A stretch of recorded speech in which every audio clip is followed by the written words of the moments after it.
Friends in Christ, Pastor Brian here. Last week we celebrated Juneteenth, which marks the practical end of slavery in the United States, when Union troops freed more than 250,000 enslaved black people in the state of Texas in June 1865, at the end of the Civil War.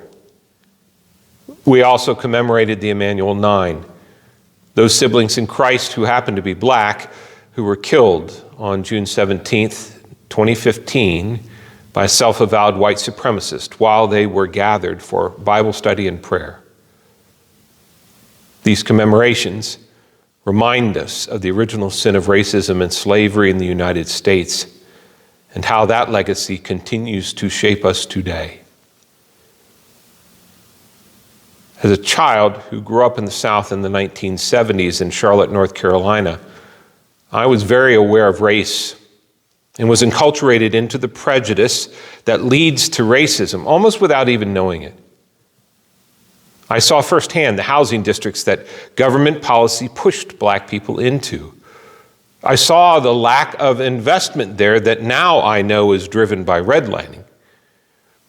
And what that did was create a sense in my mind that if you saw a black person, well, they must be poor.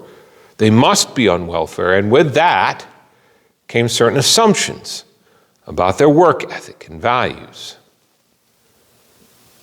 Growing up, I saw the KKK rallies in towns around us. I heard, and I am ashamed now to say, I laughed at the racist jokes. I saw the way in which black people were treated by police and other government agents. I heard the subtle and sometimes not so subtle implication by white people that, well, black people, even professionals, were somehow less than them purely because of their skin color. Now, while I thought myself to not be a racist, I learned differently during my time at seminary in Chicago, living on the South Side. I came to grips with my own prejudice and racism, deep-seated attitudes and behaviors that I didn't even fully understand I had picked up. Attitudes and behaviors that I acknowledge I still struggle with. Ones that do not honor the image of God that resides in all human beings. Ones that break the eighth commandment to not bear false witness against our neighbor. As a nation, we continue to need to deal with the reality of racism and prejudice. And as people of faith, we need to continue to name it as sin that hurts both those who are subjected to it, but also those who perpetrate it. As people of faith, we need to name it within ourselves, to educate ourselves about what it looks like in our own communities of faith. For us as Lutherans, a place to start is the 1966 documentary, A Time for Burning. You can find it on YouTube. It's about the attempts of a pastor at Augustana Lutheran Church in Omaha to persuade his congregation just to reach out to a Negro Lutheran church. And it shows just how subtle and reasonable racism can look and sound.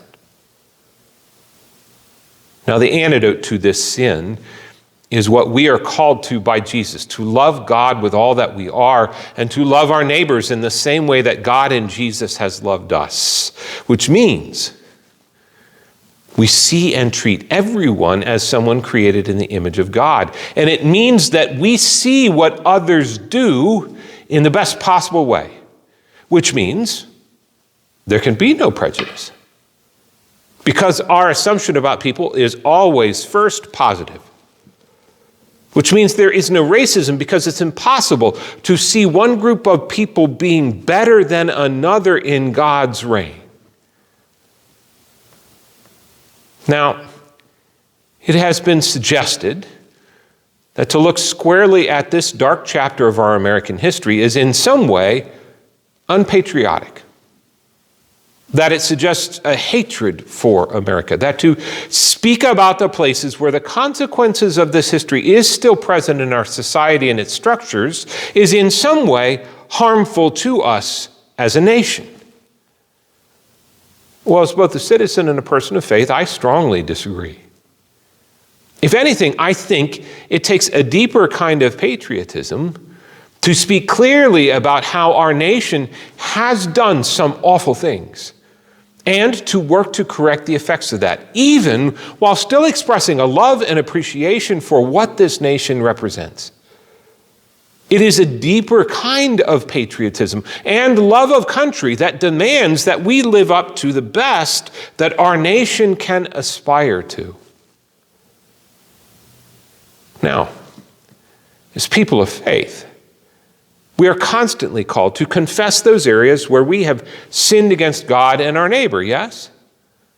To acknowledge the worst of who we are, to seek forgiveness, to strive to do better. And in doing so, we become more fully who God has called and created us to be. So how could we not desire this same thing for us collectively as a nation? In this summer, where we have honored those who stormed ashore at Normandy 80 years ago to free a continent, and as we approach July 4th and the celebration of our founding, I am thankful for all those human beings who have been part of the history of this nation.